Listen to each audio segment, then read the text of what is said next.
بسم اللہ الرحمن الرحیم الحمد للہ رب العالمین والعاقبۃ للمتقین والصلاة والسلام علی خیر خلقہ محمد وآلہ واصحابہ اجمعین۔ آج زاد الطالبین میں ہمارا 115 نمبر سبق ہے، جس میں ہم حدیث نمبر 108 کا ترجمہ، لغوی و صرفی تحقیق، تشریح اور ترکیب کے بارے میں پڑھیں گے۔ حدیث نمبر 108 ہے، ان احب الاعمال الی اللہ تعالی الحب فی اللہ والبغض فی اللہ۔ ان احب الاعمال الی اللہ تعالی الحب فی اللہ والبغض فی اللہ۔ ان بے شک احب الاعمال اعمال میں سب سے زیادہ پسندیدہ، الی اللہ تعالی اللہ کو، الحب محبت کرنا ہے، فی اللہ اللہ کے لیے، والبغض اور بغض رکھنا ہے، فی اللہ اللہ کے لیے۔ ان بے شک احب الاعمال اعمال میں سب سے زیادہ پسندیدہ، الی اللہ تعالی اللہ کو، الحب محبت کرنا ہے، فی اللہ اللہ کے لیے، والبغض اور بغض رکھنا ہے، فی اللہ اللہ کے لیے۔ اب یہاں پر احب باب ضرب یضرب سے اس میں تفضیل کا صیغہ ہے، اور یہاں پر یہ منصوب ہے کیونکہ یہاں پر یہ انا کے لیے اسم ہے، احبا، ان احب الاعمال،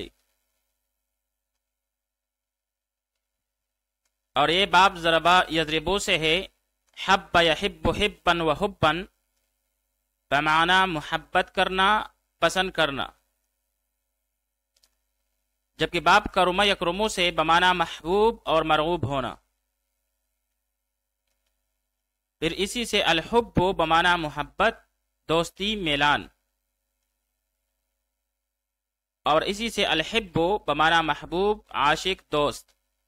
جمع جس کی احباب اور حبان آتی ہیں۔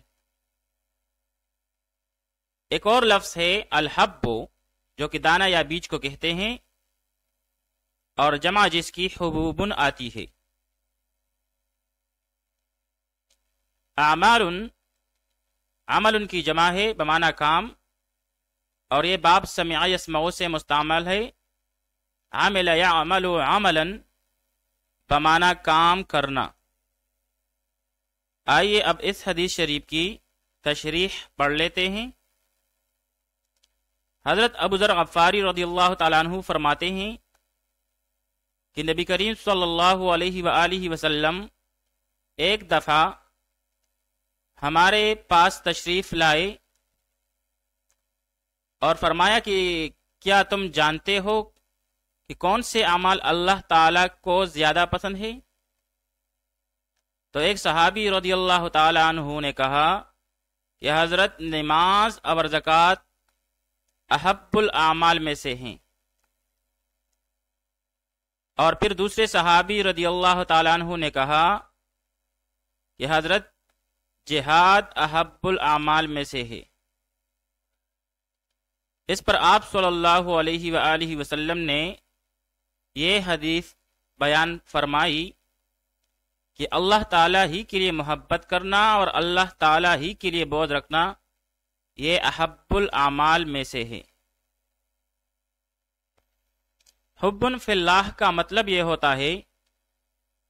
کہ اللہ تعالیٰ کی خاطر کسی سے محبت کرنا۔ پھر علماء کرام فرماتے ہیں کہ جس شخص نے کسی دیندار سے محبت کی تو اس کے لیے اب عبادات اور طاعات کو اپنانا آسان ہو جاتا ہے، کیونکہ حدیث میں آتا ہے کہ آدمی اپنے دوست کے مذہب پر ہوتا ہے، بس جو وہ کرتا ہے وہی یہ شخص بھی کرتا ہے۔ الغرض کسی سے محبت محض دنیائی فائدہ کے لیے نہیں کرنا چاہیے، بلکہ دائمی فائدے کو مد نظر رکھتے ہوئے اللہ کی رضا جوئی ہی مقصود ہونی چاہیے۔ اور بغض فی اللہ کا مطلب یہ ہے کہ جب کسی غلط آدمی سے بغض رکھنا ہے تو بھی اللہ تعالیٰ ہی کے لیے رکھنا چاہیے، کیونکہ غلط آدمی کو اللہ تعالیٰ پسند نہیں فرماتے تو ہم اس سے دوستی کیسے کر سکتے ہیں؟ مطلب یہ کہ کسی کو اپنے سے کمتر سمجھ کر بغض کرنا اور نفرت کرنا یہ اچھی بات نہیں ہے، لیکن اگر کسی بندہ سے بغض رکھا بھی جائے تو وہ اللہ تعالیٰ ہی کے لیے رکھنا چاہیے۔ مختصراً یہ کہ بندہ مومن اگر کسی سے محبت کرے تو وہ بھی اللہ ہی کے لیے ہو، اور اگر بغض رکھے تو وہ بھی اللہ ہی کے لیے ہو۔ دونوں صورتوں میں کوئی دنیاوی فائدہ اور نفس کی پیروکاری مقصود نہ ہو، بلکہ ہر حال میں اللہ تعالیٰ کی رضا کا حصول مقصد ہونا چاہیے۔ آئیے اب اس حدیث شریف کی ترکیب پڑھ لیتے ہیں۔ انا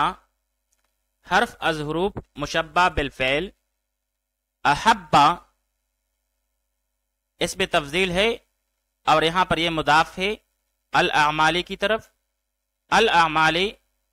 مجرور بالکسر لفظاً مضاف الیہ، الی جارہ، لفظ اللہ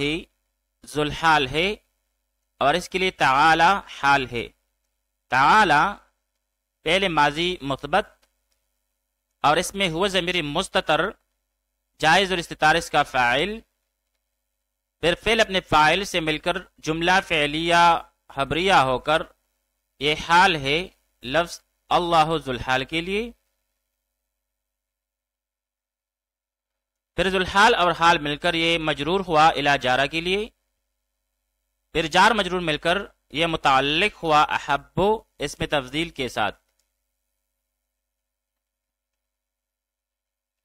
پھر احب مضاف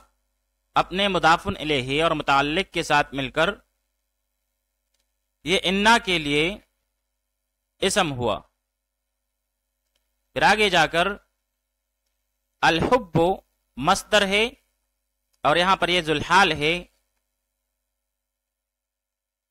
فی اللہ جار مجرور مل کر یہ متعلق ہوا کائنن محذوف کے ساتھ،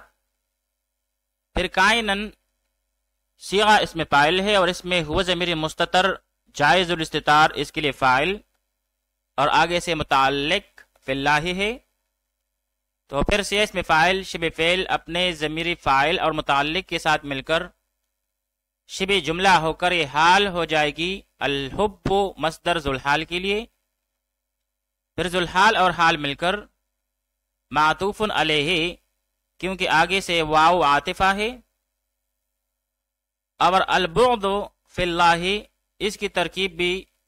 اسی طرح ہے الحب فی اللہ کی طرح، یعنی البعد مصدر ذوالحال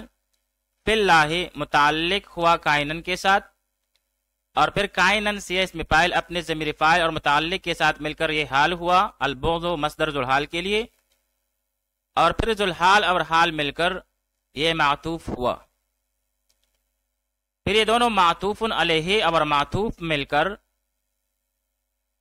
یہ خبر ہوئی انا کے لیے، یعنی انا حرف از حروف مشبہ بالفعل ہے، احب الاعمال الی اللہ تعالی اس کے لیے اسم ہے، اور الحب فی اللہ والبعد فی اللہ اس کے لیے خبر، پھر انا اپنے اسم اور خبر سے مل کر جملہ اسمیہ خبریہ ہوا۔